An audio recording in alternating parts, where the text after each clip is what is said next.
श्री शिवाय नमस्तुभ्यम, श्री शिवाय नमस्तुभ्यम। पारंपरिक भजन पे आप सबका स्वागत है। कैसे हो? अच्छे होंगे, खुश होंगे, मस्त होंगे। आज मैं राम जी का भजन झूमर सुनाने जा रही हूँ। आप लोग को अच्छा लगे तो लाइक कमेंट सब्सक्राइब करिएगा। श्री शिवाय नमस्तुभ्यम, श्री शिवाय नम। आज मैं मंदिर आई थी, सोची यहीं पे एक झूमर गा दे। जनक रौरी बगिया में फरलाया नार हो, जनक रौरी बगिया में फरलाया नार हो, जनक रौरी बगिया में।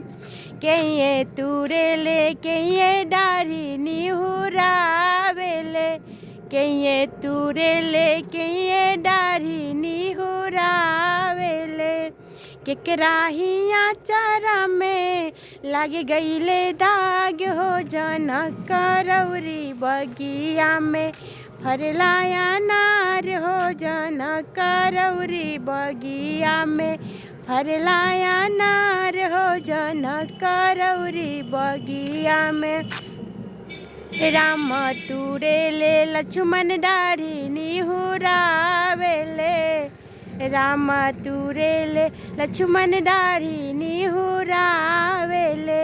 सीता जी के आचारा में लग गईले दाग हो, जनक रौरी बगिया में फरलाया नार हो, जनक रौरी बगिया में फरलाया नार हो, जनक कहिए चीखेले कहिए मुँह बिचकावेले, कहिए चीखेले कहिए मुँह बिचकावेले।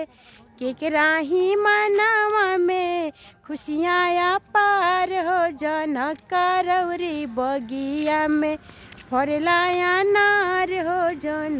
राम चीखेले लक्ष्मण मुँह बिचकावेले, राम चीखेले लक्ष्मण मुँह बिचकावेले। सीता जी के जियारा में सीता जी के मनवा में खुशियाँ पार हो, जनक रौरी बगिया में फरलाया नार हो, जनक रौरी बगिया में फरलाया नार हो, जनक रौरी बगिया में।